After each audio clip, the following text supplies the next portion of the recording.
이번 영상에서는 예고한 대로 상속 증여세에 대해서 알아보겠습니다. 우리 좀 힘을 내서 텐션을 업 해볼까요? 으쌰으쌰? 감사합니다. 힘이 나네요. 네. 피상속인이 거주자인 경우 상속 개시일 현재 피상속인 소유의 국내, 국외에 있는 모든 재산이 상속세 과세 대상 재산이 되고, 피상속인이 비거주자인 경우에는 상속 개시일 현재 피상속인 소유의 국내에 있는 재산만 상속세 과세 대상 재산이 됩니다. 그럼 피상속인이 거주자인지 여부에 따라서 상속 공제는 어떻게 달라지나요? 피상속인이 거주자인 경우 총 상속 재산 가액에서 공과금, 장례비, 채무 등을 전부 공제하나, 비거주자인 경우 해당 상속 재산에 관한 공과금, 채무에 한정하여 공제해줍니다. 또한 거주자인 경우 적용되는 배우자 공제, 그 밖의 인적 공제, 금융재산 상속 공제, 동거주택 상속 공제 등도 피상속인이 비거주자인 경우에는 적용되지 않으며 기초공제 2억 원만 적용되니 상속세 신고 시 유의하여야 합니다. 한국의 상속세 과세 체계를 이해하시기 쉽게 개괄적으로 한번 설명드리겠습니다. 상속세는 크게 왼쪽에서 보이시는 순서대로 가액을 더하거나 빼서 결정세액을 산출하게 됩니다. 먼저 상속재산가액에 공과금, 채무 등을 빼고 합산대상 사전증여재산을 대하여 상속세 과세 가액을 결정합니다.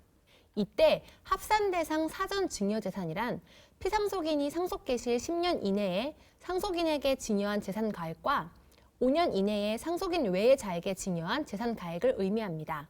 다음으로 상속세 과세 가액에 앞서 설명드린 각종 상속 공제를 빼고 상속받은 재산에 대해 감정평가 등을 실시한 경우 감정평가 수수료도 빼줍니다. 이렇게 결정된 상속세 과세 표준에 따라 10%에서 50%까지 5단계의 세율을 곱하여 상속세 산출세액이 계산됩니다. 세율을 적용하여 상속세 산출세액을 계산하는 방법에 대해서는 뒤에 다시 설명해 드리겠습니다. 이렇게 계산된 산출세액에 상속인 등이 피상속인의 자녀가 아닌 손자녀 등에 해당하는 경우 세대생략 할증세액을 적용하고 사전증여에 대해 증여세를 신고 납부하였다면 기납부한 증여세액에 대한 공제 등 각종 공제감면세액을 빼줍니다. 만일 기한 내 상속세를 신고 납부하지 않았다면 신고 불성 시일 납부지연 가산세를 적용하여 총 결정세액을 산출하게 됩니다. 상속재산 가액에 대해서도 좀 설명해 주세요. 어떤 것들이 상속재산이 되나요? 상속재산 가액은 본래 상속재산, 간주 상속재산, 추정 상속재산으로 구성됩니다. 본래의 상속재산이란 피상속인의 사망이나 이원, 사망을 원인으로 이뤄진 증여 등을 통해 취득한 재산으로 일반적으로 이야기하는 상속재산을 의미합니다. 간주 상속재산이란 피상속인의 사망으로 인해 취득하는 보험금, 신탁재산이나 퇴직금 등을 의미하고요.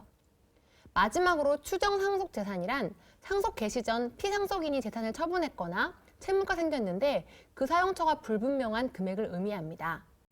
그럼 추정 상속재산은 일반적으로 생각하는 상속재산은 아니지만 피상속인이 사망 전 재산 처분이나 예금 인출 등을 통해서 쉽게 노출되지 않는 변칙적인 방법으로 상속증여세를 회피하는 것을 예방하기 위한 규정이겠네요. 근데 상속세를 신고하고 싶어도 돌아가신 분이 남긴 부동산이나 금융재산이 얼마인지 잘 모르는 경우가 많잖아요.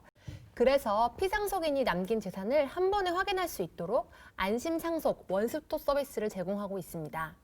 안심상속 원스톱 서비스를 통해 조회할 수 있는 정보는 은행, 예금, 대출보험 등의 금융거래 정보, 토지와 건축물, 자동차 정보, 국세와 지방세 정보, 연금 정보 등입니다.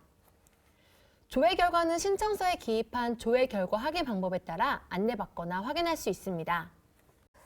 민법상 상속인, 대습상속인, 실종 선고자의 상속인이 신청할 수 있습니다. 다만 온라인 신청 시에는 제1순위 상속인, 제2순위 상속인만 신청할 수 있습니다. 안심상속 원스톱 서비스는 사망일이 속한 달의 말일로부터 6개월 이내에 온라인이나 시청, 구청이나 읍면동 주민센터에 방문해서 신청하시면 됩니다. 상속인이 서비스를 신청할 경우 상속인 본인의 신분증을 지참하고 대리인이 신청할 경우에는 대리인의 신분증, 상속인의 위임장, 상속인의 본인 서명 사실 확인서 또는 인감증명서를 지참하셔야 하며 사망 신고 이후에 신청할 경우에는 가족관계 증명서를 제출하셔야 합니다. 지민 씨, 우리 영상 한번 끊고 갈까요? 그럴까요? 여러분 채널 고정. 다음 편에서 만나요. 안녕.